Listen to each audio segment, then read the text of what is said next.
अध्यक्षको आज्ञा अनुसार मैले कार्यक्रमलाई अगाडि बढाउन गइरहेको छु।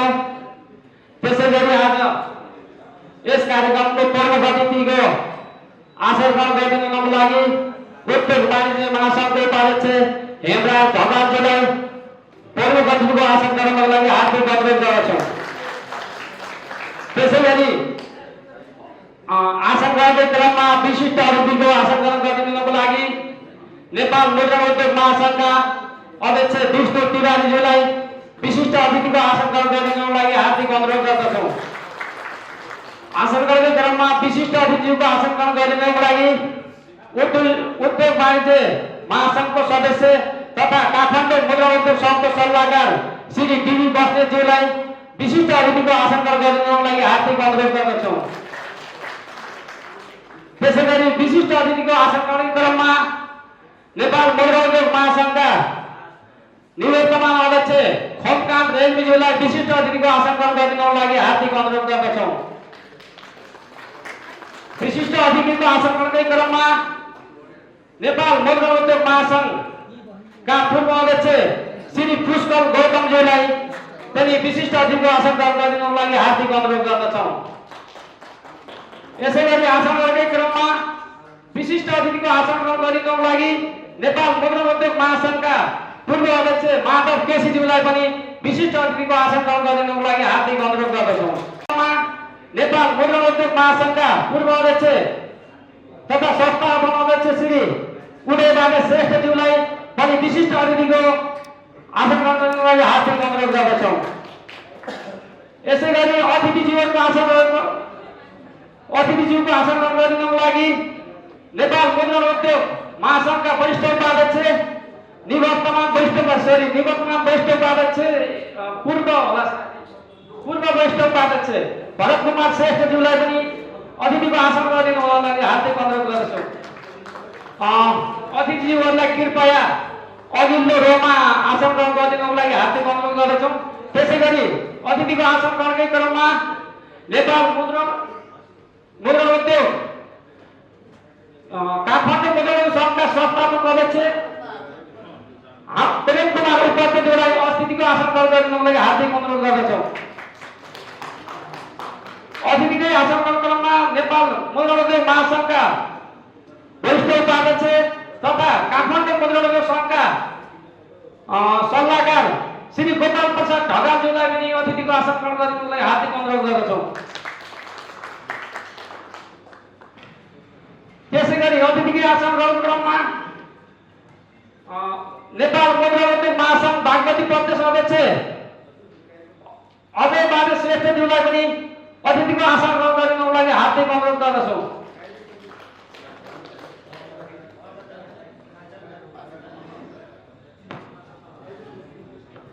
कृपया अगाडि आएर आसन ग्रहण गरिदिनको लागि हार्दिक अनुरोध गर्दछौँ। अतिथिकै आसन ग्रहणकै क्रममा नेपाल मुद्रण उद्योग महासंघका सचिव नारायण भट्टराईज्यूलाई पनि अतिथिको आसन ग्रहण गरिदिनको लागि हार्दिक अनुरोध गर्दछौँ।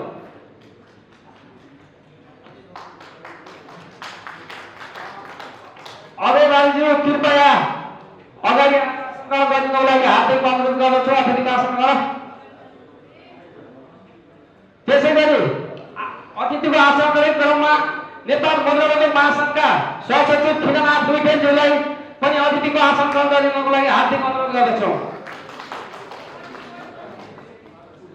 त्यसैगरी अतिथिको आसन ग्रहण क्रममा नेपाल मुद्रण उद्योग महासंघका पूर्व उपाध्यक्ष तथा काठमाडौँ मुद्रण उद्योग संघका सल्लाहकार अरुण सापकोटाज्यूलाई पनि अतिथिको आसन ग्रहण गरिदिनको लागि हार्दिक अनुरोध गर्दछौँ।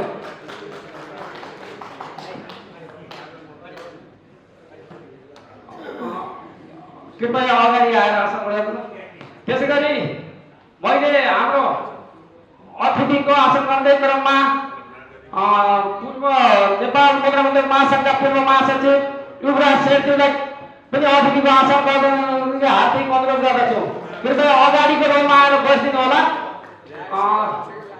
मैले अतिथिज्यूहरूलाई आग्रह गरेँ कृपया अगाडिको रोमा आएर बसिदिनको लागि हार्दिक अनुरोध गर्दछु। त्यसैगरी अतिथिकै आसन ग्रहण क्रममा काठमाडौँ मुद्रण उद्योग सङ्घका सल्लाहकार पिबी पोखरेलज्यूलाई पनि अतिथिको आसन ग्रहण गरिदिनको लागि हार्दिक अनुरोध गर्दछौँ। अतिथिको आसन गर्ने क्रममा ललितपुर मुद्रण उद्योग सङ्घका अध्यक्ष श्री विष्णुहरि महर्जनज्यूलाई पनि अतिथिको आसन ग्रहण गरिदिनको लागि हार्दिक अनुरोध गर्दछौँ।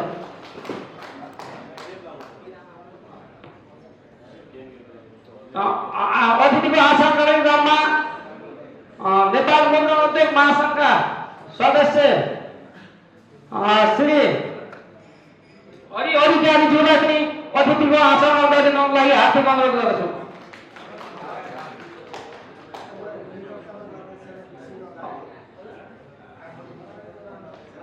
अतिथिको आसन ग्रहण गर्नमा नेपाल मुद्रण उद्योग महासङ्घको सदस्य गौरा श्रेष्ठज्यूलाई पनि हार्दिक अनुरोध गर्दछौँ। त्यसै गरी अतिथिको आसन गर्ने क्रममा नेपाल मुद्रण उद्योग महासङ्घका सदस्य विजय घिमिरेज्यूलाई पनि अतिथिको आसन गरिदिन हार्दिक अनुरोध गर्दछु। कृपया अघिल्लो रोडमा आएर बस्दिनु होला। अतिथिको आसन गर्ने क्रममा नेपाल मुद्रण उद्योग महासङ्घका सदस्य आदिल काबिल जमालीज्यूलाई पनि अतिथिको आसन गरिदिन हार्दिक अनुरोध गर्दछौँ। त्यसै गरी नेपाल मुद्रण उद्योग महासङ्घको सदस्य टम्बरसिंह धामीज्यूलाई पनि अतिथिको आसन गर्नलाई हार्दिक अनुरोध गर्दछौँ। त्यसै गरी नेपाल मुद्रण उद्योग महासङ्घको सदस्य नवल किशोर रायज्यूलाई पनि अतिथिको आसन ग्रहण गरिदिन हार्दिक अनुरोध गर्दछौँ। त्यसै गरी नेपाल मुद्रण उद्योग महासङ्घको सदस्य योगेन्द्र कुमार राईज्यूलाई पनि अतिथिको आसन ग्रहण गरिदिनको लागि हार्दिक अनुरोध गर्दछौँ। त्यसै गरी अतिथिको आसन गर्ने क्रममा काठमाडौँ मुद्रण उद्योग सङ्घका निबन्धक अध्यक्ष श्री घननारायण श्रेष्ठज्यूलाई पनि अतिथिको आसन ग्रहण गरिदिनको लागि हार्दिक अनुरोध गर्दछौँ। त्यसै गरी अतिथिको आसन गर्ने क्रममा आज यस कार्यक्रमका मोटिभेटर तथा प्रशिक्षक सङ्गम महतज्यूलाई पनि अतिथिको आसन ग्रहण गरिदिनको लागि हार्दिक अनुरोध गर्दछौँ।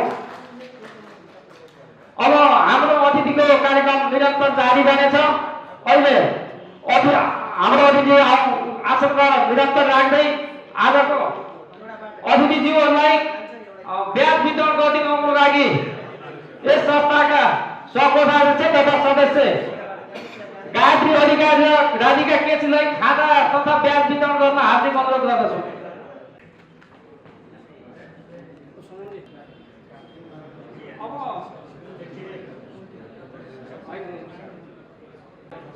तथा मोटिभेसन अवसरमा पाल्नुभएका प्रमुख अतिथिज्यू विशिष्ट अतिथिज्यूहरू हाम्रो खाना तथा ब्याज वितरण कार्यक्रम औपचारिक रूपमा हरेक कार्यक्रम गर्दा राष्ट्रको सम्मान र राष्ट्रको गौरवलाई शिरोमणि ठानेर राष्ट्रिय भावनाप्रति पूरक जागृत गर्नको लागि र राष्ट्रको गानद्वारा कार्यक्रमको सुरुवात गर्ने गरिन्छ। त्यसै गरी हामीले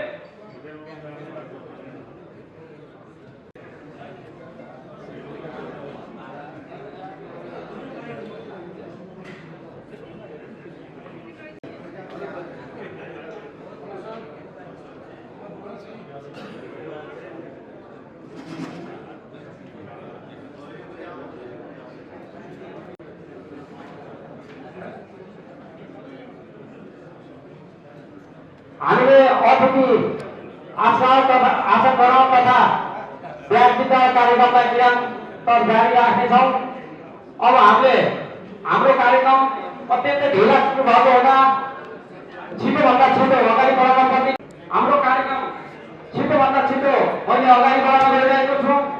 अब हाम्रो कार्यक्रममा राष्ट्रभक्ति भाव जागृत गर्न र एउटा राष्ट्रिय भावना प्रस्फुटित गर्नको लागि हरेक कार्यक्रममा राष्ट्रपति सम्मान व्यक्त गर्न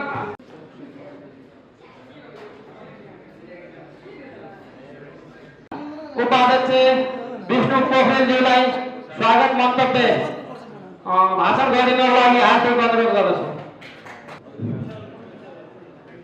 धन्यवाद मानव केसीलाई। आजको कार्यक्रममा उपस्थित नेपाल मुद्रण उद्योग महासङ्घका नेपाल उद्योग वाणिज्य महासङ्घका उपाध्यक्ष हेमराज ढकालज्यू, यस कार्यक्रमका प्रमुखज्यू, त्यस्तै वरिष्ठ विशिष्ट अतिथिज्यूहरू र ड्यासमा आसीन मुद्रण व्यवसाय साथीहरू, आज हाम्रो यस शुभकामना आदान प्रदान, क्यालेन्डर वितरण र पेसागत सशक्तिकरण कार्यक्रम तथा मोटिभेसन कार्यक्रममा उपस्थित सबैलाई मेरो विष्णु पोखरेलको तर्फबाट र काठमाडौँ मुद्रण उद्योग सङ्घको तर्फबाट यहाँहरूलाई न्यानो अभिवादन र स्वागत। आदरणीय मुद्रण व्यवसायी साथीहरू, आज हामी यो गरमागरम चैत वैशाखको गर्मी, त्यस पछाडि हाम्रो एउटा चाहिँ कामको व्यस्तताको बावजुद हामीले यो कार्यक्रम आयोजना गरेका छौँ र यसमा यहाँहरूको उल्लासमय सहभागिताको लागि पनि यहाँ म हार्दिक स्वागत गर्न चाहन्छु। स्वागत स्वागत स्वागत। मैले धेरै भन्न चाहिनँ, अरू वक्ताहरूले भन्नुहुनेछ भन्दै स्वागत गर्दै यहाँबाट बिदा हुन्छु। धन्यवाद। धन्यवाद। काठमाडौँ मुद्रण उद्योग सङ्घका उपाध्यक्ष विष्णु पोखरेलज्यू, उहाँले आफ्नो शब्द मार्फत सम्पूर्ण प्रमुख अतिथि, विशिष्ट अतिथिज्यूहरू, उपस्थित पाहुनाहरू, मुद्रण व्यवसायी साथीहरूलाई स्वागत गरेर गइसक्नु भएको छ। त्यसै गरी हरेक कार्यक्रमलाई औपचारिक रूपमा र शुभ कार्य होस् भनेर शुभ मुहुर्तमा सुरु गर्नको लागि अब हामीले हाम्रो प्रमुख अतिथिज्यूबाट पानसमा बत्ती बालेर आजको यस कार्यक्रमलाई विधिवत उद्घाटन गरिदिनको लागि नेपाल उद्योग वाणिज्य महासङ्घका उपाध्यक्ष हाम्रो हेमराज ढकालज्यूलाई पानसमा बत्ती बालेर कार्यक्रम उद्घाटन गरिदिनको लागि हार्दिक अनुरोध गर्दछु। आजका प्रमुख अतिथिज्यूले पानसमा बत्ती बालेर कार्यक्रमलाई शुभारम्भ गरिसक्नु भएको छ। सम्पूर्ण व्यवसायी साथीहरू, छिमेकी जिल्लाबाट प्रतिनिधित्व गर्नुहुने प्रतिनिधि अतिथि मित्रहरू सबैप्रति म अभिवादन व्यक्त गर्न चाहन्छु, नमस्कार भन्न चाहन्छु। हामी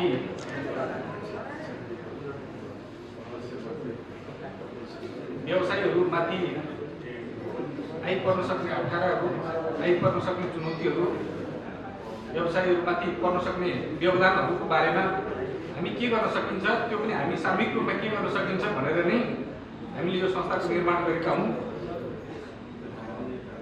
यसरी हामीले यो संस्था निर्माण गरेको पनि धेरै वर्ष भइसक्यो। हाम्रा बिचमा धेरै चुनौतीहरू छन्, अप्ठ्याराहरू छन्। हाम्रा बिचमा दर रेटमा विविधताहरू छन्। हामी हाम्रो आफ्नो दर रेटमा यति लागत पर्छ भन्ने एउटा स्ट्यान्डर्ड कायम गरेर हामी काम गर्न सकिरहेका छैनौँ। दक्ष प्राविधिक कर्मचारीको अहिले बजारमा अभाव छ। हामीले दक्ष कर्मचारी चाहेको बेलामा प्राप्त गर्न राखिसकेका छैनौँ। कर्मचारी चाहेको बेलामा नभएकै कारणले गर्दा कतिपय साथीहरूले व्यवसाय बन्द गर्नुपर्ने, व्यवसाय आंशिक रूपमा सञ्चालन गर्नुपर्ने परिस्थिति छ।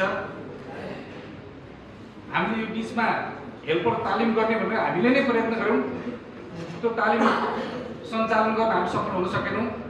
यसको बिचमा देखिएको समस्या भनेको व्यवसायीहरूको उत्पादन क्षमता ह्रास हुँदै गएको, बजारमा कामको अभाव हुँदै गएको र यो क्षेत्रमा प्राप्त हुन सक्ने, भविष्यको लागि प्राप्त हुन सक्ने सम्भावना पनि हामीसँग न्यून हुँदै गएको, व्यवसाय कमजोर हुँदै गएको, यसको बजार घट्दै गएको र यसमा सम्भावना नदेखेर भोलिको लागि सोचेर आउने व्यवसाय मजदुर पनि हामी कहाँ नपाउने अवस्था बढ्दै गएको। अझै भन्ने हो भनेदेखि अब केही वर्ष पछाडिबाट हामीले अपरेटर र मेसिनका लागि दक्ष कामदार पाउने सम्भावना बिस्तारै न्यून हुँदै गइरहेको र यो चाहिँ असाध्य अन्योलपूर्ण अवस्थामा पुगिसकेको स्थिति छ।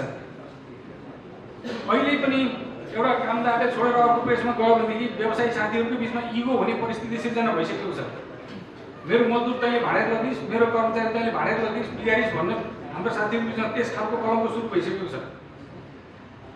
बजारमा हामीले त्यस खालको मिसिन चलाउने अपरेटर, त्यस खालको डिजाइन गर्ने मान्छे पाउन छोडेको लामो समय भइसक्यो। त्यसो भएको हुनाले हामीमाथि ठुलो चुनौती छ कि यो खालको दक्ष जनशक्ति हामीले उत्पादन गर्न सकौँ भनेदेखि आउने दिनहरूमा हामीले बजारमा काम पाए पनि उद्योग धन्दाहरू क्रमशः बन्द गर्दै जानुपर्ने परिस्थिति छ। यसका पछाडि अरू पनि कारण छन्।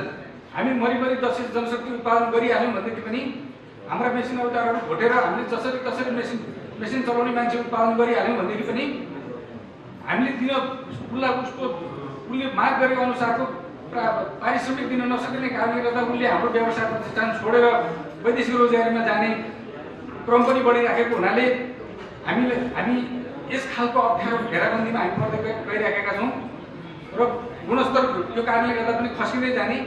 जब मान्छे दक्ष हुन्छ, जब मान्छे गुणस्तरीय काम गर्न सक्ने क्षमता उसले अभिवृद्धि गर्छ अनि त्यसपछि ऊ यहाँ छोडेर जाने सम्भावना बढ्दै गइरहेका छन्। त्यसो भएको हुनाले यस्तो खालको हाम्रो प्राविधिक जनशक्तिलाई हामीले कसरी बजारमा सधैँ पाइराख्न सक्छौँ, एउटा उत्पादन कसरी गर्न सक्छौँ, अर्को र त्यो जनशक्तिलाई हामीले यहीँ रोकेर राख्नको लागि राज्यले हामीलाई के गर्न सक्छ, हामी ती प्राविधिक जनशक्तिलाई कसरी टिकाएर राख्न सक्छौँ, यो नै हाम्रो अहिलेको लागि सबभन्दा ठुलो चुनौती हो। देशमा एक खालको एउटा भयङ्कर यस्तो आन्दोलन चलिरहेको छ कि यो आन्दोलन भनेर कसैले घोषणा गरेका छैन। हामी यस खालको आन्दोलन गरिरहेका छौँ भनेर कसैले भनेको छैन, तर त्यो आन्दोलन भइरहेको छ। त्यो आन्दोलन भनेको यहाँको दक्ष अदक्ष श्रम बजारको श्रमजीवी विद्यार्थी त्यो मानिस यो देश छोडेर गइराखेको छ। यो देशमा ऊ गरी खान चाहँदैन, यो देशमा बस्नै चाहँदैन। सबभन्दा ठुलो आन्दोलनको रूपमा यो चिज स्थापित छ।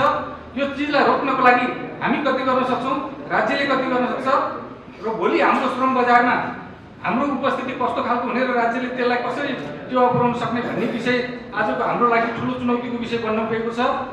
यसमा राज्यले हामीमाथि गरिरहेको व्यवहारका कुराहरू पनि चुनौतीका विषय होलान्। उद्योगमाथि राज्यले गर्ने गरेको जुन भेदभावपूर्ण नीति छ, बाहिर बजारबाट कच्चा पदार्थ ल्याउनको लागि भन्सार छुट पाउने, के अरे तयारी सामान ल्याउनको लागि भन्सार छुट पाउने, कच्चा पदार्थ ल्याउँदाखेरि थप ट्याक्स तिर्नुपर्ने, त्यो कारणले पनि यहाँका सबै उद्योगीहरू, प्रेस उद्योग मात्रै होइन कि सबै खालका उद्योगहरूको यो समस्या देखियो। मैले देखेँ अन्य उद्योग गरेका साथीहरूसँग पनि यस खालको समस्या रहेछ। के त्यस्तो कारण हो? राज्य किन त्यस्तो गर्छ? जबकि यहाँ उद्योग धन्दा टिप्न नसक्ने सबभन्दा ठुलो कारणको रूपमा त्यो रोग रहेको छ। योभन्दा अगाडि एकचोटि अर्थमन्त्रीले बाहिरबाट तयार भएर आउने प्रेस सम्बन्धी सामानहरूमा एकचोटि ट्याक्स लगाउनु भएको थियो। त्यो 6-8 महिना 1 वर्ष कतिमा त्यो हट्यो, फेरि त्यो रोग चाहिँ हामी कहाँ गइरहेको। तयारी सामानमा ट्याक्स नलाग्ने, कच्चा पदार्थ आउँदाखेरि ट्याक्स लाग्ने, जसले गर्दाखेरि यहाँ सामान तयार हुने मूल्यमा उहाँलाई तयारी सामानै यहाँ अझ सस्तोमा आइपुग्यो। त्यो जस्तै यहाँको उद्योग धन्दा बर्बाद हुने भयो, बन्द हुने भयो। यस खालको समस्या छ। यसमा राज्यले कति गर्न सक्ने, हामीले के गर्न सक्ने, राज्यले गर्ने भन्दा अलावा हामी मिलेर जुटेर के गर्न सक्ने, यतातिर पनि ध्यान दिनुपर्नेछ। अरूलाई दोष दिएर मात्रै पनि हामी दिन सक्दैनौँ। हामी नै मिलेर कति गर्न सकिन्छ त्यो बारेमा पनि हामीले सोच्नुपर्नेछ। त्यसो भएको हुनाले हाम्रै कमजोरीका कारणले पनि हामीले कतिपय दुःख पाइरहेका छौँ। गएको भदौ 12 गतिको महामारी आयो, धेरै साथीहरूका प्रेसहरू डुबे, धेरै गोदामहरू डुबे। हामी हेर्न गयौँ, केही राहत होला कि भनेर फोटो खिच्ने, भिडियो बनाउने, के गर्ने हामीले धेरै कोसिसहरू गऱ्यौँ। धेरै साथीहरू घुम्नुभयो, त्यो लगेर बुझाउने कुनै ठाउँ भेटिएन। त्यो बुझाउनु पर्दो रहेछ त्यो बिमा कम्पनीमा लगेर। कतिपय साथीहरूले ब्याङ्कले तैँले बिमा गर्नैपर्छ भनेर साथीहरूले बिमा गर्नुभएको छ, ब्याङ्कले गर्नुभएको छ। बिमा गर्नुभएको जो ब्याङ्कसँग अप्ठ्यारो परेर गर्नुभएको छ उहाँहरूले क्लेम गर्नुभयो, पाउनु होला, कति पाउनु भएन त्यो अर्को विषय हो। त्यो लाइनमा नजानुभएको साथीहरूको कहीँ बुझी गर्ने ठाउँै भएन। राज्यले पनि राहत दिने विषयमा सोचेन। तर इन्सुरेन्स नगरेको हो त इन्सुरेन्स कम्पनीले दिने कुरै भयो। त्यसो भएको हुनाले जनचेतनाको हिसाबले पनि हामीले पनि भोलि हाम्रा उद्योग प्रतिष्ठानहरूमा आइपर्ने चुनौती, प्राकृतिक विपत्ति जस्ता कुराहरू, यस्ता कुराहरू बचाउनको लागि हामी एउटा बिमा प्रक्रियामा पनि जाउँ। हामीले आज त्यो पनि क्लास राखेका छौँ। हामी एकद्वार प्रणालीबाट जान सक्यौँ भनेदेखि बिमाले भोलि एउटा गरेर हामीलाई पेल्न सक्छ, अप्ठ्यारो पार्न सक्छ। त्यो कारणले गर्दा हामीले अलिकति स्ट्रेस निर्माण गरेर भोलि कुनै व्यवसायीलाई अप्ठ्यारो पार्न खोज्यो, बढी बार्गेनिङ गऱ्यो, टिएरेन होइन, रिफन्ड गर्न चाहेन भनेदेखि त हामी एउटा संस्था मार्फत जाँदाखेरि अलिकति फरक ढङ्गले त्यसलाई सम्बोधन गराउन सक्छौँ कि भन्ने पनि हामीले सोचेका छौँ। त्यो बिमाको विषयमा पनि हामी आज यहाँ बिमाका पनि एकजना प्रतिनिधि बोलाएका छौँ। बिमाका विषयमा पनि आज हामीसँग कुरा हुन्छ। अनि व्यवसायकै विषयमा, व्यवसाय प्रवर्तनकै विषयमा पनि कतिपय कुराहरू हाम्रा मनमा हुन्छ, त्यो सुसुप्त अवस्थामा रहेको हुन्छ, त्यसलाई बाहिर ल्याइदिने, अभिव्यक्त गरिदिने, त्यसलाई पर्दामा उतारिदिने काम चाहिँ त्यसका विज्ञहरूले गर्नुहुन्छ। अनि यो मोटिभेसन प्रमोसन गर्ने, हाम्रा विषयसँग नजिक रहेर त्यो विषयहरूलाई उजागर गरिदिने प्रशिक्षकको रूपमा पनि हामीले एकजना प्रशिक्षकलाई बोलाएका छौँ। उहाँले पनि आफ्नो कुराहरू राख्नुहुन्छ। कतिपय अप्रष्ट विषयमा हामी छलफल पनि गरौँला। हाम्रा आजका कार्यक्रमहरू यिनै हुन्। हामीले यो वर्षको भित्तेपात्र क्यालेन्डर छापेका छौँ, त्यो पनि लास्टमा हामी साथीहरू बाँड्नुहुन्छ। अब यो विषयमा मैले आजको कार्यक्रमको बारेमा थोरै कुरा गरेँ। पछि बोल्ने वक्ताहरू, धेरै अग्रजहरूले बोल्नुहुन्छ। अहिलेलाई म चाहिँ बिदा हुँ। दुर्गा प्रसाद ढकालज्यू, उहाँले आजको विषयवस्तुको बारेमा प्रष्ट पारेर गइसक्नु भएको छ। अब त्यसै गरी शुभकामना मन्तव्यको क्रममा आजको शुभकामना मन्तव्य व्यक्त गर्नको लागि ललितपुर मुद्रण उद्योग सङ्घका अध्यक्ष विष्णुहरि महर्जनज्यूलाई हार्दिक अनुरोध गर्दछु। यहाँ उपस्थित सबैमा ललितपुर मुद्रण उद्योग सङ्घको तर्फबाट नमस्कार। हुन त आज यस कार्यक्रमको शुभकामना आदान प्रदान कार्यक्रम तथा पेसागत सशक्तिकरण तथा मोटिभेसन वर्कसप र भित्तेपात्र प्रकाशन कार्यक्रममा पाल्नुहुने सबैलाई मेरो ललितपुरको तर्फबाट फेरि एकपल्ट नमस्कार र नयाँ वर्षको सबैलाई, सबै व्यवसायीहरूमा नयाँ वर्षको शुभकामना साथ यति नै शुभकामना दिँदै म ललितपुर मुद्रण उद्योग सङ्घको अध्यक्ष विष्णुहरि महर्जन बिदा हुन्छु। धन्यवाद विष्णुहरि महर्जनज्यू। उहाँले अत्यन्तै छोटो मिठो आफ्नो शुभकामना मन्तव्य दिएर गइसक्नु भएको छ। त्यसै गरी आज हाम्रो कार्यक्रम अलि ढिलो सुरु भएको हुनाले अलि छिटो मैले पनि कार्यक्रम अगाडि बढाइरहेको छु। हाम्रो आजको विशिष्ट अतिथिज्यू र प्रमुख अतिथिज्यूलाई अर्को पनि कार्यक्रममा जानुपर्ने भएको हुनाले उहाँले अलि हतार पनि गरिरहेको हुन्छ। त्यसै गरी आफ्नो शुभकामना मन्तव्य दिनुको लागि नेपाल उद्योग वाणिज्य महासङ्घको सदस्य तथा काठमाडौँ मुद्रण उद्योग सङ्घका सल्लाहकार डिबी बस्नेतज्यूलाई हार्दिक अनुरोध गर्दछु। यहाँ प्रोग्राम अर्गनाइज गरेको सबै यो शुभकामना आदान प्रदान प्रोग्राममा म सधैँ सहभागी छु जस्तो लाग्छ र यसलाई नियमितता दिएको छ। हरेक वर्ष नयाँ वर्षको उपलक्ष्यमा जुन यो कार्यक्रम अर्गनाइज गर्ने गरेको छ, यसपटक अलिकति केही दिन ढिलो भए पनि यसलाई निरन्तरता दिनको लागि जुन कार्यसमितिका साथीहरूले प्रयास गर्नुभएको छ, यसलाई अझ अलि व्यवस्थित रूपमा सञ्चालन गर्नको लागि यो मोटिभेसन क्लास र इन्सुरेन्सको पनि सम्बन्धमा जानकारी दिने जुन रिसोर्स पर्सनहरू यहाँ लिएर आएर यो कार्यक्रमको अर्गनाइज गर्नुभएको छ। म तपाईँहरू सबैलाई, कार्यसमितिका साथीहरू, अध्यक्ष लगायत सबै साथीहरूलाई विशेष धन्यवाद दिन चाहन्छु। हामीलाई पनि आमन्त्रण गर्नुभयो र उद्योग वाणिज्य महासङ्घका उपाध्यक्ष मलाई पनि आमन्त्रण गरेर तपाईँहरूसँग केही साक्षात्कार गर्ने जुन अवसर दिनुभयो त्यसको लागि विशेष धन्यवाद दिन चाहन्छु।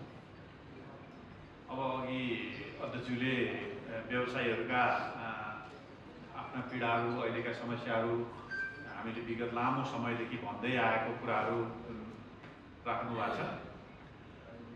मैले त्यस सम्बन्धमा अध्यक्षज्यूले राख्नुभएका विषयवस्तु र अहिले मुद्रण व्यवसायीहरूको समस्याको सम्बन्धमा निश्चय पनि उद्योग वाणिज्य महासङ्घका उपाध्यक्षले राख्नुहुन्छ। उद्योग वाणिज्य महासङ्घले अहिले निजी क्षेत्रको लागि व्यवसायहरूको हितका लागि र अब सरकारसँग गर्नुपर्ने लबिङ पैरवीको लागि उद्योग वाणिज्य महासङ्घको पदाधिकारी निरन्तर रूपमा क्रियाशील छ। त्यो कुरा उहाँले राख्नु नै हुनेछ।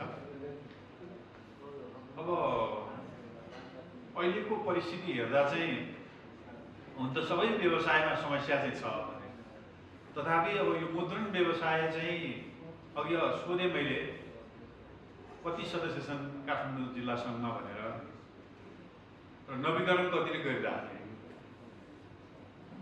नवीकरण नगर्नु भने त बिस्तारो व्यवसायबाटै स्केप हुँदै जाने होला। काम नगरेपछि किन यसमा व्यवसाय नभएपछि किन यसमा जाने भन्ने होला। अहिलेको अवस्था हेर्दाखेरि नेपालमा यो मुद्रण उद्योग साँच्चीकै व्यवसायहरू कुनै पनि समस्यामा छन् भने अरू पनि छन्, तर यो मुद्रण उद्योग व्यवसाय जतिको उद्योगी व्यवसाय जतिको समस्यामा चाहिँ अहिलेको अरू धेरै उद्योगहरू छैन होला जस्तो लाग्छ मलाई।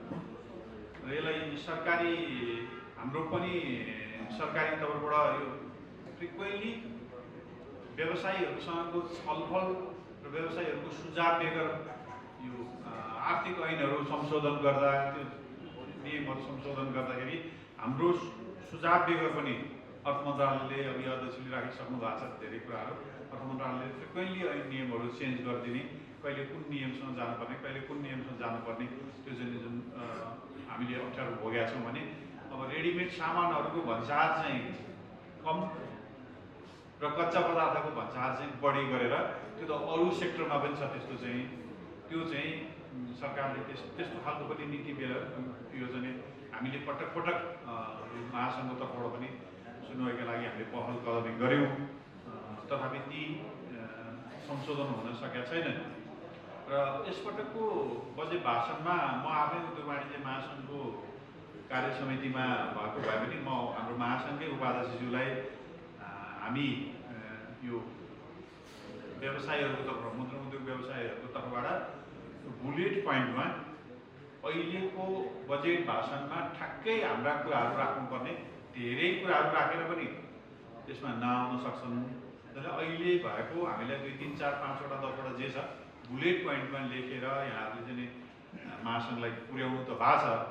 महासङ्घ मार्फत, मुद्रण उद्योग महासङ्घ मार्फत महासङ्घमा सुझाव त गएको छ, तथापि अहिले तत्कालको लागि पनि तुरुन्तै गर्नुपर्ने लबिङ प्रयोगको लागि पनि म उपाध्यक्षलाई पनि विशेष अनुरोध गर्छु र यो मुद्रण उद्योग व्यवसाय महासङ्घका साथीहरूलाई पनि अझै हामी बजेट भाषण नआउँदैछौँ, यसलाई प्रयास गरौँ भन्ने मैले चाहिँ अनुरोध गर्न चाहन्छु।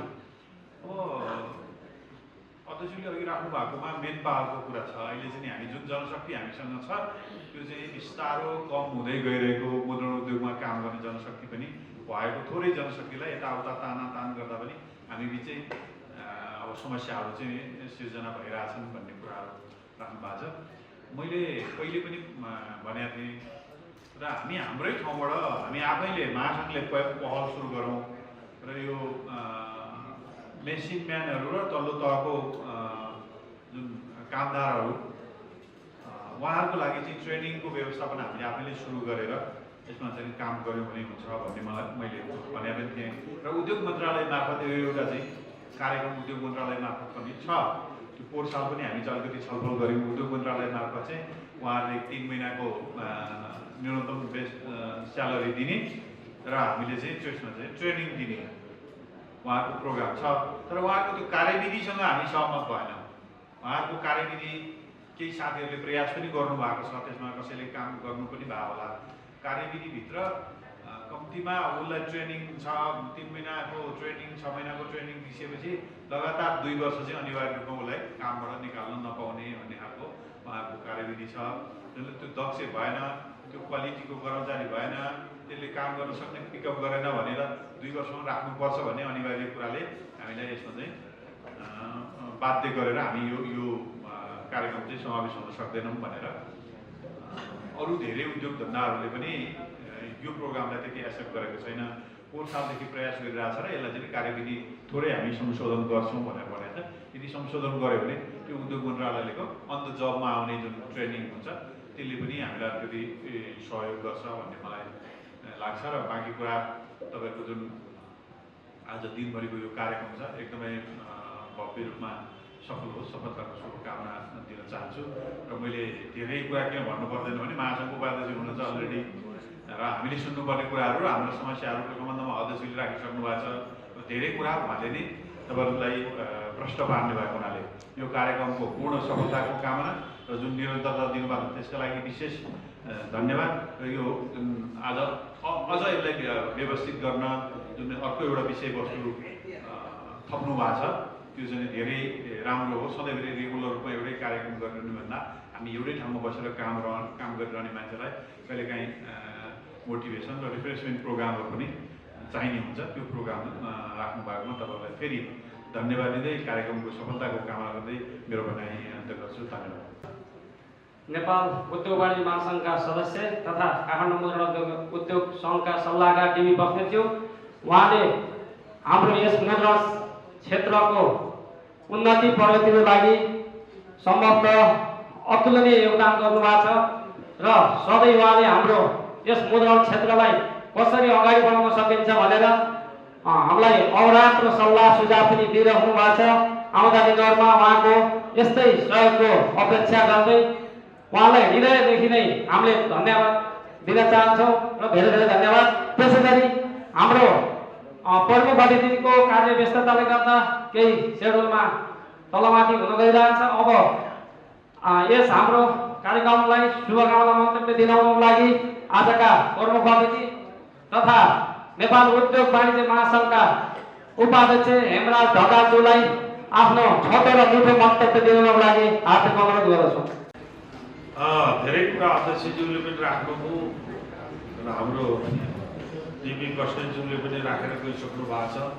यो वास्तवमा यो कोभिड पछाडि आर्थिक सङ्कुचन छ, उद्यमी व्यवसायीहरू ऋणको भारमा परेका छन्, प्रोडक्सन गर्न सकेका छैन, अनफेयर कम्पिटिसन छ, बजारमा बेचो पैसा रिकभरी भएर आउँदैन, ब्याङ्कले प्रेसर गरेको अवस्था छ, मजदुरहरूको ज्याला बढ्ने क्रममा छ। यस्तो बेलामा वास्तवमा यस्तो रिफ्रेसमेन्ट र मोटिभेसनल क्लासको हामीलाई जरुरी पनि छ। मलाई अब डिबी दाइले आउनु भन्नुभयो, हाम्रो खोमकान्तजीसँग यो इलेक्सनमा उहाँ 1 वर्षसम्म सपोर्ट पनि गर्नुभयो। डिबी दाइ त मभन्दा सिनियर हो उहाँ उद्योग वाणिज्य महासङ्घमा। उहाँहरूलाई हेर्दै हामीले राजनीति सिकेको। खैर अहिले अब फर्चुनेटली म उपाध्यक्ष भयो होला। मेरो त दाइ जस्तो मान्छे उहाँले भनेपछि पनि आउनै पर्यो।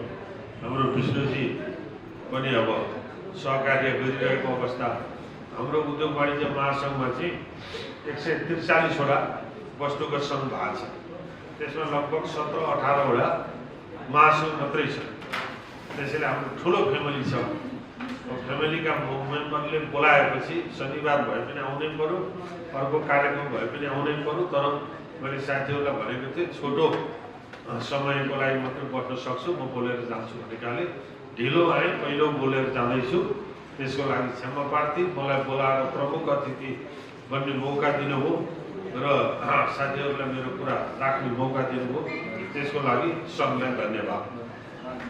अनि अघि मैले भने जस्तै 143वटामा 18वटा सङ्घ छ। अहिले भर्खरै विधान संशोधन भएको छ।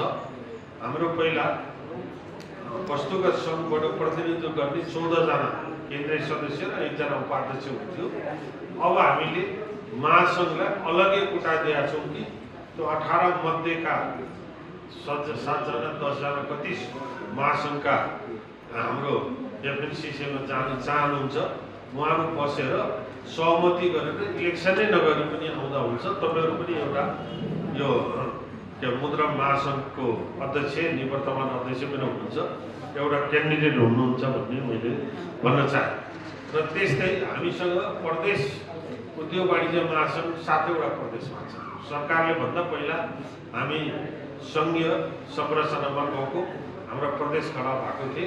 त्यहाँ पहिला जिल्ला नगर उद्योग वाणिज्य सङ्घ मात्रै पदाधिकारी हुने र तपाईँको अध्यक्ष हुने प्रावधान थियो। यो विधान संशोधन हुँदा चाहिँ हामीले वस्तुगत उपाध्यक्ष भनेर अलग्गै छुट्याएका छौँ र वस्तुगतको या एसोसिएटको पनि 2 चोटि पदाधिकारी भइसकेपछि त्यहाँ अध्यक्ष हुने, प्रदेशको पनि अध्यक्ष हुने विधानमा स्पष्ट व्यवस्था गरेका छौँ। त्यसैले तपाईँहरूका कुरा राख्नलाई प्रदेशबाटै पनि, प्रदेश सरकार या स्थानीय सरकार या केन्द्रमा पुर्याउने कुराहरू त्यहाँबाट पनि जमर्को गर्न सकिन्छ भन्ने कुरा राखेको काठमाडौँ च्याप्टर भएकाले तपाईँहरूले बागमती उद्योग वाणिज्य महासङ्घमा त्यो हिसाबको उपस्थिति जनाउन सकिने अवस्था छ। र अर्को ठुल्ठुला वीरगञ्ज जस्ता या हेटौडा, धनगढी, इभन तपाईँ काठमाडौँ ठुल्ठुला उद्योग वाणिज्य सङ्घहरूमा पनि वस्तु अघि मैले भने जस्तै वस्तुगतको लागि अलग्गै पदाधिकारी या अध्यक्ष हुने प्रक्रिया पनि हामीले स्पष्ट पारेका छौँ। अब यो उद्योग वाणिज्य महासङ्घ भनेको चाहिँ सरकार पछाडि ठुलो सञ्जाल, त्यसमा पनि जिल्ला नगरको ठुलो उपस्थिति छ, त्यस पछाडि वस्तुगत सङ्घको र एसोसिएटको छ। यो चाहिँ सबै इभन राष्ट्रको पनि छ, सबै निजी क्षेत्रको सङ्घहरूको सङ्घ महासङ्घ हो। र महासङ्घले गर्ने भनेको चाहिँ अघि डिबी दाइले भने जस्तै बजेट बनाउँदा हाम्रा सुझाव पठाउने, मोनेटरी पोलिसी आउँदा हाम्रा सुझाव पठाउने, नीतिगत सुधारको लागि पहल गर्ने, विधान के अरे तपाईँको कानुन संशोधनको लागि पहल गर्ने, यस्ता कामहरू मेन मुद्दामा निजी क्षेत्रलाई कसरी प्रवर्धन गर्ने, निजी क्षेत्रको सम्मानको लागि कसरी हामीले भूमिका निभाउने र सरकार र ब्युरोक्रासीलाई पनि निजी क्षेत्र मैत्री बनाउँदै आर्थिक प्रगतिमा जाने हिसाबको एउटा आर्थिक सल्लाहकारको रोल पनि खेल्छौँ। त्यसैले हाम्रा सबै सङ्गठनहरू हाम्रै मेम्बर जस्तो पनि लाग्छ। त्यो मानेमा पनि म आएँ। अब म विषयवस्तुमा प्रवेश गर्न चाहन्छु। अनि डिबी दाइले पनि भन्नुभएको थियो यो तपाईँहरूले जुन एउटा रिफ्रेसमेन्ट वर्कसप राख्नु भएको छ, सिपको कुरा गर्नुभयो, इन्सुरेन्सको कुरा गर्नुभयो। सिप चाहिँ म उपाध्यक्ष भएपछि यो आइएलओसँग मिलेर एउटा वर्क बेस्ड ट्रेनिङ, यो सर्ट टर्म खालको हो, वर्क बेस्ड ट्रेनिङको एउटा निर्देशिका पनि हामीले बनाएका छौँ। जब फेयर पनि लगायौँ, हामीले फ्याक्ट्रीमै गरेर ट्रेनिङ गरेर तिनीहरूलाई एटलिस्ट 90% मान्छेलाई जब पनि दिलायौँ। र हाम्रै महासङ्घमा पनि जब फेयर लगाएर देशैभरिका इम्प्लोयर र इम्प्लोइ दुइटैलाई बोलाएर जब दिने काम पनि भयो। त्यो एउटा चरण सक्यो। त्यस पछाडि हामीले निर्देशिका बनाएका छौँ। अर्को एसओपी भन्छ, स्ट्यान्डर्ड अपरेसन प्रविधि के अरे एउटा मापदण्ड बनाएका छौँ। साना सङ्गठनहरूलाई कसरी लो खर्च, कम खर्चमा इफेक्टिभ वेमा हामीले सञ्चालन गर्न सकिन्छ, एउटा दुईवटा मात्रै मान्छे राखेर पनि त्यसको इफिसियन्सी बढाउन सकिन्छ भने त्यसको पनि निर्देशिका बनाएको छु। विष्णुजीलाई र हाम्रो कान्तजीलाई पनि मैले भन्न चाहेँ, तपाईँहरूका यस्ता जिल्ला च्याप्टरहरूलाई यी दुईवटा निर्देशिका दिएर सहयोग गर्न सक्नुहुन्छ भन्ने मैले जानकारी गराउँछ। अब हामीले के गरिरहेको छौँ, महासङ्घ त भन्छौँ अर्को इन्सुरेन्सको इस्यु थियो। इन्सुरेन्स अब डेभलप कन्ट्रीहरूमा टोटल फ्याक्ट्रीको खर्चको टोटल खर्चमा 4% खर्च हुँदो रहेछ। हाम्रोमा 8.5% खर्च हुँदो रहेछ। हाम्रो प्रिमियम पनि बढिया छ, रिस्क पनि धेरै छ। जस्तै अब माओवादी दण्डकालमा त्यस्तै खालको हामीले चाहिँ तोडफोड गर्ने या सोसियल अनरेस्ट गर्दाखेरि त्यो एउटा क्लोज राखेर त्यो गराउनै पर्छ। त्यो अहिलेसम्म पनि हटिया छैन। त्यसले पनि इन्सुरेन्स कस्ट बढाएको छ। र फेरि अर्को कुरा, अब हाम्रो यो पेरिसेबल आइटमहरू हुन्छ या आगजनी हुने खालको आइटमहरू हुन्छ, त्यसको रेट धेरै नै छ। अहिले अब योभन्दा अगाडि हामी ब्याङ्कको ब्याज घटाउन लागेका थियौँ। अब महासङ्घ पनि लागिरहेको छ। यसको ठुलो आवाज निजी क्षेत्रमा उठेको छ।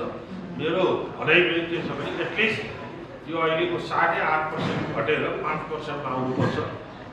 4% नभए पनि यसमा हामी केन्द्रित हुने पनि छौँ। र साथीहरूले पनि आजको अब यो वर्कसपमा एक्सपर्ट साथीहरूले तपाईँहरूलाई कुरो दिनुहुन्छ होला। त्यसको पछाडि हामीले पनि सुन्न पाइएला। त्यो अनुसार तपाईँहरूका मुद्दामा महासङ्घ लड्नेछ भन्ने एकबद्धता पनि जनाउन चाहन्छु। र अब इकोनोमीको कुरा गरौँ। अब हामी सबै निजी क्षेत्र हो। साना मझौला ठुला उद्योग या व्यवसायीहरू या तपाईँको सेवामूलक उद्योग भयो, आइटी व्यवसाय, कृषकहरूले कृषि बेस उद्योग व्यवसाय भयो, यो हाइड्रोको कुरा भयो, हाइड्रोमा पनि रिन्युएबल इनर्जी छ, यी सबै निजी क्षेत्र हो।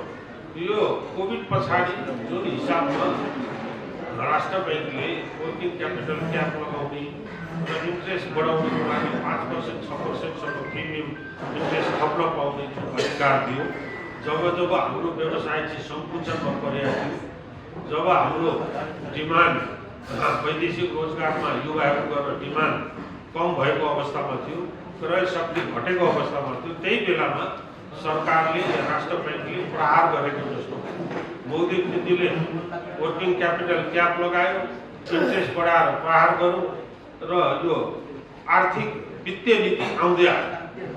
कोभिड पछाडि कसरी यसलाई इकोनोमीलाई रिभाइभ गर्ने, मैले इक्जाम्पलको लागि भन्न चाहन्छु, इन्डियामा त्यो बेलामा यो ग्रोथलाई कसरी नरोक्ने व्यवस्था गर्ने भनेर तपाईँको नोटबन्दी लगायो। त्यस पछाडि तपाईँको यो जिएसटी ल्यायो, जिएसटीको बारेमा अलिक पछाडि भन्नुहोला, यो ट्याक्स रिफर्म भनौँ, जिएसटी ल्यायो। त्यस पछाडि बजारमा निजी क्षेत्रको सामान बेचेपछि रिकभरी नभएकोलाई उठाउनको लागि क्रेडिट रिकभरी एक्ट ल्यायो, त्यो चाहिँ तपाईँको ट्याक्ससँग जोडेर ल्यायो। त्यस पछाडि 500 भन्दा बढी कानुन संशोधन भयो, नीतिगत सुधार भयो। अब यसलाई फर्मल इकोनोमी सबै पूर्वाधार त बनाइयो, ट्याक्सको दायरा त बढाइयो, अब यसलाई कसरी फर्मल बनाउने र राम्रो काम गर्ने मान्छेहरूलाई कसरी संरक्षण गर्ने भनेर डिजिटल इकोनोमीमा उनीहरूले व्यापक पैसा खर्च गरौँ। त्यस पछाडि अहिले देख्दै हुनुहुन्छ तपाईँहरू, कोभिड कालमा पनि इन्डियाको अहिले 10औं इकोनोमीबाट 5औँमा आएको छ, अब छिटै नै तेस्रो इकोनोमी बन्दैछ संसार। भनेपछि चुनौतीको बिचमा पनि सम्भावना खोज्ने त्यत्तिकै प्रबल सम्भावना हुँदो रहेछ, गर्न सकिँदो रहेछ भनेर चाइना, इन्डिया या तपाईँको यो इथियोपिया जस्ता धेरै देशहरू, अफ्रिकन देशहरू या भियतनाम, कम्बोडिया हेर्दा पनि हामीले देख्छौँ। तर हाम्रा नीति नियममा बसेका नेताहरू पनि आफ्नै एजेन्डा मात्रै हिँड्ने र ब्युरोक्रासले पनि शासकमुखी प्रविधि सेवामुखी भन्दा पनि हामी त सिन्दुरमा गएका सरकारी मान्छे, यी मलाई भनेका त निजी क्षेत्र हुन् भन्ने एउटा सोच भएको कारणले हाम्रो जति जुन कोभिडभन्दा अगाडि 3 वर्षमा राजनीतिक स्थिरता हुँदा एभरेजमा 7.5%को ग्रोथ थियो, त्यो घटेर अहिले 2-3%मा आएको छ। 2 वर्ष त नेगेटिभ ग्रोथमा पनि गयो होइन। अब यी कुराहरूलाई हामीले हाम्रो कार्यकाल पछाडि आर्थिक बहस गर्दै, लगानी सम्मेलनको लागि प्रेरणा गर्दै र सांसदका 175 जना सांसदहरू राष्ट्रिय सभा र प्रतिनिधि सभाका बोलाएर कानुन संशोधनको नीतिगत सुधारका कुराहरू प्रश्न पार्दै लगानी सम्बन्धमा 8वटा कानुन संशोधन गरियो। अहिले अब काङ्ग्रेस एमालेको सरकार आएपछि 29वटा कानुन संशोधनको प्रक्रियामा अगाडि बढेको छ। कालो बजारी ऐन थियो, त्यो त्यसलाई हटाएको छ, फेरि त्यसको विरुद्ध अदालतबाट स्टे अर्डर पनि आएको छ। अर्को हामीले यो बिचमा सरकारले जसलाई मन पर्यो त्यसलाई पक्रिन थालेपछि हामीले जुन अग्रिम जमानीको एक्ट पनि ड्राफ्ट हुँदैछ, कानुन मन्त्रीले त्यसको गर्दै हुनुहुन्छ। हामीलाई पुलिसले या कुनै सरकारले 3वटा सरकारसँग पक्रिन आयो भने पनि हामीले थाहा पायौँ भने अग्रिम अदालतमा गएर बेल लिन सक्छौँ। त्यस्तो खालको ड्राफ्ट पनि सबै देशमा छ, साउथ एसियामा पनि छ, नेपालमा थिएन, ल्याउँदैछौँ होइन। र क्रेडिट रिकभरी एक्ट पनि गएको बजेटमा थियो र युवा पलायन रोक्नको लागि हाम्रो ठुलो सम्भावना भएको आइटीलाई बढाउनुपर्छ। इन्फर्मल्ली पनि 1 खरबको एक्सपोर्ट भएको देखिन्छ भन्दाखेरि लास्ट बजेटले यसलाई 10 वर्षमा 30 खरबको बनाउने र प्रादेशिक आइटी पार्कहरू बनाउने भन्ने एउटा सोचको साथ अगाडि बढाउन सफल भएका छौँ। र हामीलाई अन्याय पर्यो राजस्वमा भने पनि त्यो राजस्व न्यायाधिकरणको जाँदा पहिला 100% राख्नु पर्यो, अब 15% राखेर हामीले मुद्दा लड्न सक्ने व्यवस्था पनि गरेका छौँ। त्यसको बावजुद पनि अझै इकोनोमी चलायमान भएको छैन, आर्थिक क्षेत्र गिर्नलाई रोकिएको छ, तर धेरै अगाडि बढ्न सकेका छैन। त्यसलाई चलायमान बनाउनको लागि नीतिगत सुधार, कानुनको संशोधन र सुशासनको व्यवस्था हुनुपर्छ भनेर हामीले यो जिएसटी जस्तै त्यसमा अहिले भ्याट छ, त्यसमा सेल्स ट्याक्स भनौँ, कन्जम्सन ट्याक्स भनौँ या जिएसटी भनौँ या भ्याटै भनौँ, यसलाई तहगत कर प्रणाली ल्याउनुपर्छ। अघि साथीहरूले मुद्दा पनि उठाउनु भएको थियो। यो तहगत कर प्रणाली भनेपछि हामीसँग यहाँ दूर दराजमा भएका व्यवसाय, सटरहरू, साना व्यवसाय, साना मझौला व्यवसाय, कृषिसँग सम्बन्धित व्यवसाय, पर्यटनसँग सम्बन्धित व्यवसाय, हाम्रो जिडिपीमा योगदान पुर्याउने प्राइभेट सेक्टरका व्यवसायहरूलाई कम चार्ज 3-4% को मात्रै ट्याक्स चार्ज गर्नुपर्छ। र र मेटेरियल ल्याउँदा त्यस्तै इन्डियाले पनि त्यही गर्छ। र मेटेरियल ल्याउँदाखेरि हाम्रो उद्योगलाई चाहिने र मेटेरियल ल्याउँदाखेरि त्यसलाई कम गर्ने, फिनिस प्रोडक्ट ल्याउने र विलासिताकालाई इन्डियाले पनि 28% सम्म पनि चार्ज गर्छ। त्यसलाई बढाएर कर दायरा पनि बढाउने, हाम्रो राजस्व नउठेर रेट मात्रै बढिरहेछ सरकारको। त्यसैले त्यसलाई तपाईँको हाम्रा उद्योग व्यवसायलाई संरक्षण गर्ने नीति ल्यायो भने मान्छेले डबल एकाउन्टिङ पनि राख्दैनन्, ट्याक्स पनि तिर्छन्, ट्याक्सको नेटमा आउँछन् भन्ने हिसाबमा त्यो पनि हामीले कुरा उठाउँदै आएका छौँ। र उच्च स्तरीय आर्थिक सुधार समिति जुन पूर्व सचिव रामेश्वर खनालजीको छ त्यसमा यो कुरा आएको छ। र अर्को क्रेडिट रिकभरी एक्ट त मैले बताइसकेँ। र सहकारी भन्दा पनि सहकारी बिग्रिँदा पनि हाम्रो 15% भन्दा बढी इकोनोमीमा अप्ठ्यारो परेछ। साना मझौला व्यवसाय उद्यमीहरूलाई जुन इजी एक्सेस थियो सहकारीको, त्यो लोन तिर्न नसक्दा, लोनको एक्सेस नहुँदा व्यवसाय सङ्कुचन भएको छ। त्यसलाई पनि 2 वर्षको टाइम दिएर 5 लाखसम्म राज्यले नै तिर्दिएर डिपोजिटरहरूलाई एउटा चलायमान गर्नुपर्छ भनेर उच्च स्तरीय आर्थिक सुझाव आएको छ।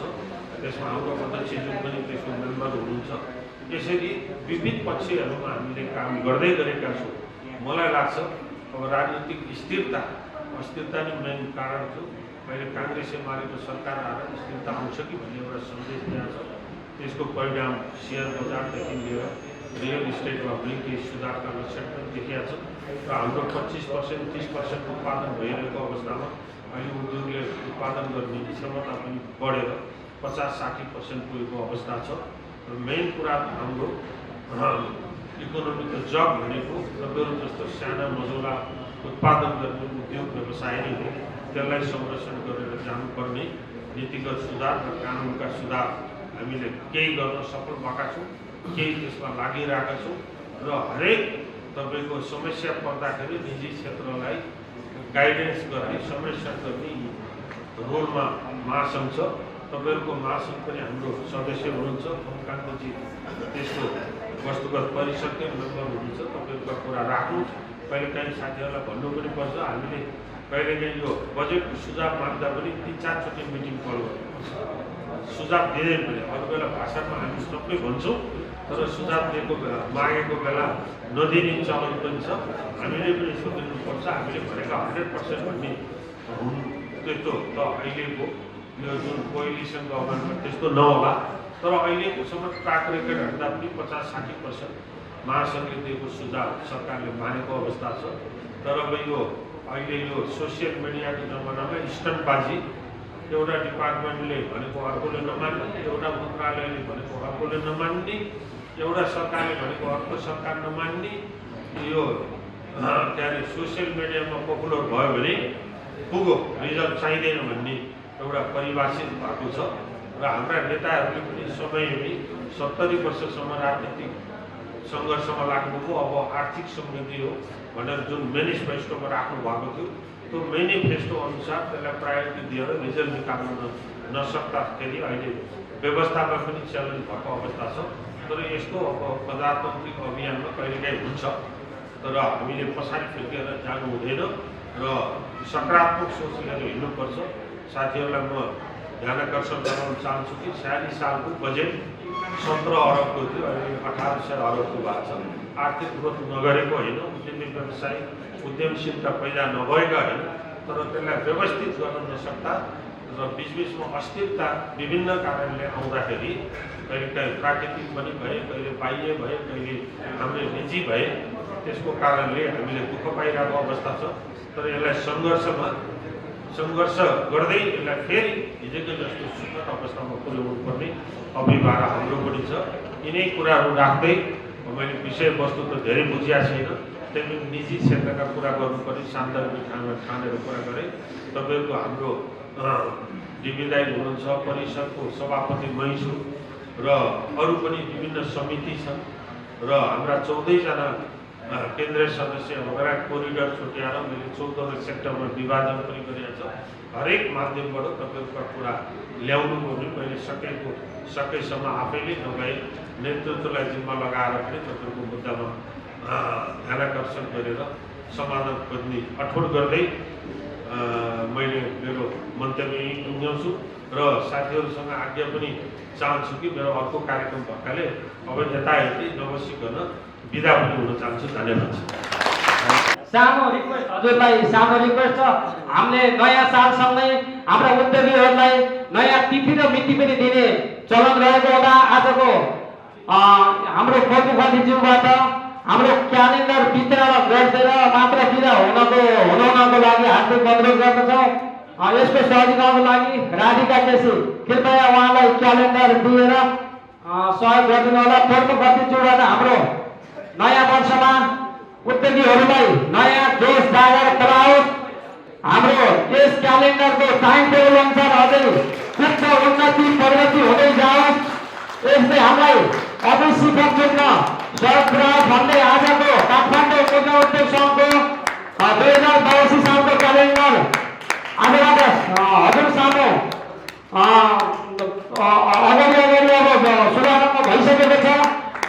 धन्यवाद। हाम्रो आजको प्रमुख अतिथि नेपाल उद्योग वाणिज्य महासङ्घका उपाध्यक्ष हेमराज ढकालजीलाई हार्दिक धन्यवाद दिँदै उहाँलाई सानो मायाको चिनो प्रदान गरिदिनको लागि हाम्रो काठमाडौँ मुद्रा उद्योग सङ्घका अध्यक्ष दुर्गा प्रसाद ढकालजीलाई पनि हार्दिक अनुरोध गर्दछु।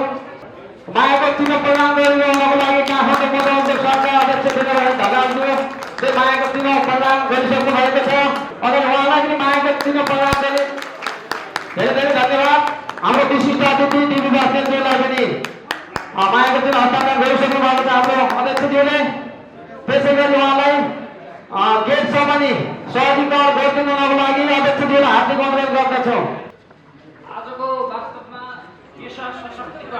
पेशा सशक्तिकरण भन्नाले मैले भन्ने 5 मिनट मात्र दिनु होला। मैले बोल्ने भने सुनाउनु पर्ने व्यक्तिहरू त सबै गइसके। अब हामी बिचमा गुन्जिने हो, यही थन्किने हो, यही बस्ने हो, त्यसपछि सकिने हो जस्तो मलाई लाग्छ सधैँ चाहिँ। र त्यसकारण मैले बढी बोल्न पनि चाहिएन। तर आजको वर्कसप जो पेशा सशक्तिकरण भन्नाले पेशामा सशक्त कसरी हुन सक्छ भन्दा सशक्त हुन पहिला त ज्ञान चाहियो, नलेज कसरी आउन सक्छ भन्दा पढेर या पढेर। अब यसको लागि हामीले स्कुल एउटा मुद्रण व्यवसाय सम्बन्धीको स्कुल स्थापना गर्ने अथवा विश्वविद्यालय स्थापना गर्ने भन्ने विषयमा आज होइन, आजभन्दा यो बल्कु सङ्घ हुँदादेखि, यो महासङ्घै गठन नहुँदादेखिको कन्सेप्ट हाम्रो थियो, तर आजसम्म फुलफिल भएको छैन। र पेशाको कुरा गरिरहँदा पेशामा सशक्त हुन के चाहियो त? अब पेशामा तपाईँले सशक्त हुन, पेशामा नलेजेबल हुन के चाहियो भन्दा प्रेसमा प्रेस र पोस्ट प्रेसमा तपाईँलाई ज्ञान चाहियो। इनपुट बिना आउटपुट राम्रो हुन सक्दैन। त्यसकारण तपाईँको डिजाइनिङ त्यतिकै राम्रो चाहियो, प्रिन्टिङ त्यतिकै राम्रो चाहियो, वाटर र तपाईँको इङ्कको ब्यालेन्स नै प्रिन्टिङ भन्छ। त्यसकारण प्रिन्टिङमा त्यतिकै नलेज चाहियो। र जतिसुकै राम्रो छापे पनि बाङ्गो काट्यो, टेढो काट्यो भने त्यसको अर्थ रहन्न। त्यसकारण पोस्ट प्रेस पनि त्यत्तिकै भ्यालुएबल छ। त्यसकारण यो सबै नलेजहरू पहिल्यै चाहिने हो। तर यहाँ मुद्रण व्यवसायहरूले के गर्छन् त भने मुद्रण व्यवसायहरूले करोडौँको मेसिन त नयाँ या रिफर्बिस वा कुनै सेकेन्ड ह्यान्ड मेसिन ल्याउँछन्, कसैलाई ह्यान्डओभर गर्छन् र उसले पढेर त्यही मेसिनमा पढेर सिक्छन् र 4-5 वर्षमा त्यो मेसिन ढुट्टो बनाउँछन् र त्यो जुन चाहिँ ल्याउने व्यक्ति हुन् ती चाहिँ ब्याङ्क्रप्ट हुन्छन् र उसले गएर अर्को मेसिन खोल्ने हो फेरि। त्यसकारण यस्तो स्थिति छ देशमा। त्यसकारण एउटा स्कुलिङको व्यवस्था हामीले गर्नै पर्छ भन्ने कुरो मैले महसुस अगाडिदेखि गरेँ। मभन्दा अग्रज साथीहरूले अग्रज व्यक्तित्वहरूले अगाडिदेखि गरे हो। यो स्कुलिङको व्यवस्था अझै पनि हुन सकेको छैन। यसको साथसाथै मोटिभेसनमा खोइ अब वर्कसपका को हुनुहुन्छ, तर मोटिभेसन भन्ने बित्तिकै के त directly proportional to the needs. तपाईँको चाहना अनुसार मोटिभेट हुने हो नि त। जस्तै तपाईँलाई एकदम निलो ड्रेस लाएर चट्ट भ्यानमा घुम्नु छ भने तपाईँ प्रहरी बन्नुहुन्छ। त्यस्तै तपाईँलाई कुनै पनि व्यवसायमा आर्थिक आर्जन गर्ने या यो व्यवसायमा म राम्रोसँग सफलसँग सञ्चालन गर्न सक्छु भन्ने तपाईँलाई हेक्का छ भने तपाईँ यो पेसामा लाग्नुहुन्छ। त्यसैकारण तपाईँको मोटिभेसन चाहिँ directly proportional to the need. Need भन्ने बित्तिकै निड्स कहाँबाट आउँछ भन्दा तपाईँको एउटा निड्सको राम्रो थ्योरी छ, मार्क्स ल, MASLOW। मार्क्स लको सिद्धान्त अनुसार के भन्छन् भने 5वटा तह निड्सको बनाएका छन्। सबभन्दा तल्लो तह फिजियोलोजिकल निड। फिजियोलोजिकल भन्नाले तपाईँको खानेकुरा, तपाईँको जबसम्म तपाईँको पेट भरिन्न तपाईँले त्योभन्दा माथि सोच्न सकिन्न भन्ने उसको थ्योरी छ, फिजियोलोजिकल निड। त्यसपछि सेक्युरिटी निड, त्यसपछि तपाईँले महसुस गर्नुहुन्छ मलाई चाहिँ अब सुरक्षा पनि चाहियो। यी दुईटा निड बाहेक अन्तमा जान्छ तपाईँको सेल्फ एक्चुअलाइजेसन निड। यी दुईटा तलका निड पुरा नभएसम्म माथिका निडमा तपाईँ जानै सक्नुहुन्न। मार्क्सले त्यही भन्छ र हामी यही दुईटा फिजियोलोजिकल निड र सेक्युरिटी निडमै रुमल ल्याएको छौँ। त्यसकारण त हाम्रा साथीहरू हेर्नुहोस्, हाम्रा दाइभाइहरू इन्डिया युक्रेन र रसियाको युद्धमा समेत रसियन आर्मी भएर लडेका छन्। तपाईँले देख्नुहुन्छ त्यो के हो त भन्दा फिजियोलोजिकल निड उसको खाना पाओस्, उसको फ्यामिलीले खाना पाओस् भनेर त्यहाँ लडाइँ लड्न गएको। त्यसकारण तपाईँको यो दुईटा निडमा हामी सधैँ रुममा ल्याएर छौँ र म पनि यो सायद 2 दशक भयो यो पेसामा रुमल ल्याए। 2 दशक चाहिँ यही फिजियोलोजिकल निडमै रुमल लिएर बसेका छौँ। त्यसकारण यो फिजियोलोजिकल निड हाम्रो कहिले पुरा हुने? जबसम्म फिजियोलोजिकल निड पुरा हुँदैन तबसम्म यी मोटिभेसनका कुराहरू गरेर केही अर्थ रहन्न। र फिजियोलोजिकल निड तपाईँको पुरा हुनलाई सरकार आफै, किनभने म सधैँ सरकारको किन चाहिँ यो कुरा गर्छु भन्दा हामी त करोडौँ ट्याक्स तिरेका छौँ त। सरकार आफैले के गरेका छन् भन्दा तपाईँको सरकार आफै व्यापारी छन्। यो मैले अन द रेकर्ड बोलेँ, हेर्नुहोस् है। तपाईँ रेकर्ड गरेर कसैले हाम्रो केशवजी देखिनु भएको छ पत्रकार एकजना, उहाँले उहाँको निस्किसक्नुभयो के हो अब यो बोलेर खासै के अर्थ नहोला। तपाईँले रेकर्ड गरेर राख्नुहोस्, सरकार आफै व्यापार गर्छ। ल मैले बोलेँ, हाम्रा अग्रजहरूले पनि कति बोल्नु भएको छ। हेर्नुहोस्, हामीले किताब छाप्छौँ, जनक शिक्षाले किताब छाप्छौँ। अझ यतिसम्म गरे अन द रेकर्ड म भन्दैछु, यतिसम्म गरे छापेर 3 र 5 का हाम्रा दिया हो नि त। 3 कक्षाको पनि जबरजस्ती तपाईँले लिने हो भने बाँकी कक्षाको किताब दिन्छौँ, होइन भने चाहिँ दिँदैनौँ। यतिसम्म पनि जनक शिक्षाले भन्न भ्याए। ल हेर्नुहोस्, यो अन द रेकर्ड तपाईँ रेकर्ड गरेर राख्नुहोस्। अब यस्तोसम्म सरकार चाहिँ आफै व्यापार गर्नु लागेपछि यो देशमा गणतन्त्रको नारा भङ्गाउनु त्यो बेकार हो जस्तो मलाई लाग्छ है। सधैँ म विरोधी भएर बोल्छु, तर म प्रमाणसहित बोल्छु। त्यसकारण तपाईँको साथीहरूको त्यति इन्ट्रेस्ट मैले देखिनँ। त्यो साथसाथै अर्को कुरो आफै साथीहरूमा खिचातानी पनि त्यत्तिकै छ है। किनभने चाहिँ मैले 25% दिएर कुनै चाहिँ पुस्तक बेच्न लाए, जनक शिक्षामा ढोकैमा बसेर, यो प्रमाणसहित बोल्दैछु, ढोकैमा बसेर आफ्नै साथी अर्का साथी जो छापिने होला हो उसले 30% दिइदिन्छ र त्योभन्दा 5% दिन्छु भन्दा त्यही ढोकामा जनक शिक्षाको ढोका। हेर्नुहोस् है, त्यस्तो खिचातानी छ। किन भन्दा हामी फिजियोलोजिकल निडमै रुममा ल्याएको छौँ। अब फिजियोलोजिकल निडकै कुरा गरिरहँदा त्यति काम छैन। त्यति काम नभएपछि यो 2-3 महिना सायद मेरो प्रेसर यो चाहिँ माघदेखि बढ्न थाल्छ। माघदेखि बढेर पैसाको अन्तसम्म बढेकै हुन्छ यो मेरो प्रेसर। किन भन्दा आफ्नोमा काम छैन, अनि कसैले फोन पनि लाउँदैनन्। कहिलेकाहीँ यसो प्रेसमा कसैको प्रेसमा गयो भने चाहिँ काम गरेर देखेपछि हाम्रो अध्यक्षज्यूले भन्नुभयो जस्तो साइकल लिएर गयो, अरूकोमा रिम देखेपछि त्यो अलिकति आफ्नो मेन्टल चाहिँ ठ्याक्क डिस्टर्ब भइहाल्दो रहेछ भनेर उहाँले एकताका भन्नुभयो। मलाई पनि आजकल त्यस्तै हुन्ला। अरू प्रेसमा त अलिअलि काम, अलिअलि रिम झऱ्यो, अलिअलि कारण देखेपछि त्यो प्रेसर बढ्न थाल्ने जस्तो हुन्ला। त्यसकारण साथीहरू म भन्छु ध्यान दिएर नसुन्नुहोस् पनि, किनभने सधैँ बोल्ने सबैले बोल्ने यी नै हुन्। तर हुने चाहिँ केही होइन, सुन्ने मान्छेहरू सबै बाहिर गइसके। अब यसै हलमा गुन्जिने हुन् र योभन्दा बढी सायद तपाईँले पनि त्यतिकै बुझ्नु भएको छ, मैले पनि त्यतिकै बुझेका छौँ। अब नीति नियम र कानुनको कुरा गर्ने हो भने हाम्रा युवराजीको अगाडि के कुरा गर्नु, तपाईँहरू मभन्दा अगाडि पनि मुद्रण चलाइरहनु भएको होला, त्यो पनि के कुरा गर्नु। त्यसकारण त्यो बढी कुरा पनि गर्दैन। मानवजीले भन्न मात्र नसकेका हुन्, छोटो पार्नु भनेर अगाडि छोटो पार्नु मैले भन्दा अगाडि भनिसकेका छन्। त्यसै कारण मैले छोटोमा यही सकाएँ। मेरो यसमा चाहिँ मेरो एड मैले हालिनँ, किनभने म पनि प्रदेशको अध्यक्ष भएन, मै क्यालेन्डर निकाल्छु मानवजी भनेको थिएँ। तर मैले मेरो एड नभए पनि मैले यसको 8500 कति भन्नुभएको थियो, त्यो चाहिँ मैले यहाँहरूको उसको लागि दिएर अन्तमा म एज अ प्रदेश अध्यक्ष हुँ। एबिसी भोलि कोही पनि हुन सक्छन्, एबिसी कोही पनि हुन सक्छन्।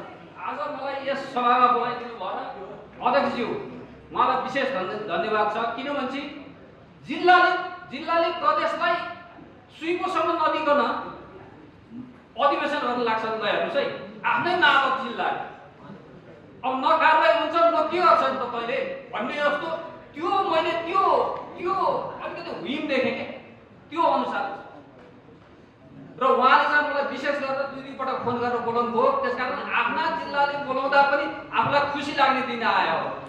कसैले अधिवेशन गर्दा पनि सुइको नदिने, कसैले चाहिँ दुई पटक फोन गर्ने, त्यसको लागि पनि म विशेष धन्यवाद दिँदै क्यालेन्डरमा मेरो बुट नभए पनि मेरो प्रेसको चाहिँ बराबर रकम म यहाँ चाहिँ साथै हस्तान्तरण गर्छु। अहिले आज चाहिँ त्यो मैले अन द रेकर्ड जे पनि अन द रेकर्ड बोल्छु र प्रमाणसहित बोल्छु र त्यो तपाईँले कुनै बेला पनि चेकमा हेर्न सक्नुहुन्छ।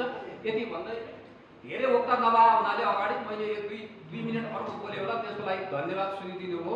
हामीले अहिलेसम्म नि कसैलाई त्यस्तो पक्षपात गरेका छैनौँ। अरू जिल्लाले गरेको भए पनि कृपया, किनकि हामीले यही नहोस्, सबै एकजुट हौँ भनेर जिल्ला मातहत सङ्घ प्रदेश केन्द्रबाट हामीले एउटा हाम्रो त्यो पोर्टफोलियो पनि र संस्था विभाजन गरेका छौँ। अजय दाईले धेरै गुनासो गर्नुभयो, सम्भवतः हामीले उहाँलाई अहिलेसम्म नि हाम्रा कार्यक्रममा छुटाएको पनि छैनौँ र उहाँलाई हामीले सम्मान गर्छौँ। उहाँ एउटा हाम्रो यस्तो एउटा अघि जहाँ पनि कुनै क्षण उहाँलाई राति 12 बजे फोन गरेर भने 6 बजे कार्यक्रम छ आउनुहोस् भन्दा सम्भवतः नआएको पनि दिन छ जस्तो मलाई लाग्दैन। हामी मुद्रण व्यवसायिक साथीहरूमा एउटा कस्तो ट्रेन्ड बसिसक्यो भने कार्यक्रममा नआउने, बाहिर चाहिँ भए भन्दा टेबल गुणा बढाएर कुरा लाउने, टेबल गुणा घटाएर फेरि रेटमा काम गर्ने। हामी एकदम बिचमा यस्तो डिस्टेन्स भयो कि जुन चिज बढाउनु पर्नेलाई घटाउने, जुन घटाउनु पर्ने बढाउनेतिर हामी लागिरहेका छौँ। अबका दिनहरूमा यो 82 सालबाट यस्ता कामहरू नहोस् कृपया। हामी व्यवसायीले जसले कमाए पनि आफ्नै साथीभाइले कमाउँदा राम्रै हुन्छ, अर्कोले अर्को रमाएको त्यति राम्रो हुन्न। किनकि हामीले पसिना बोकेर अर्कोलाई रमाउन दिनु भने त्यति जेन्युन र त्यति राम्रो मानिँदैन। सायद उहाँले त्यही भन्न खोज्नुभयो होला भन्ने मैले उहाँको भाव बुझेको अर्थलाई अन्यथा हुन गएमा क्षमा चाहन्छु। अब हाम्रो कार्यक्रमलाई हाम्रो आजको प्रशिक्षकज्यू अन्यत्र जानुपर्ने पनि छ। जति सके छिटो उहाँलाई हामीले यस कार्यक्रम हस्तान्तरण गर्नुपर्ने छ। त्यस हुनाले आज हाम्रो यस शुभकामना कार्यक्रमलाई शुभकामना मन्तव्य व्यक्त गरिदिनुको लागि नेपाल मुद्रण उद्योग महासङ्घका अध्यक्ष श्री विष्णु तिवारीज्यूलाई आफ्नो मन्तव्य अत्यन्त छोटो र मिठो रूपमा दिनको लागि हार्दिक अनुरोध गर्दछु।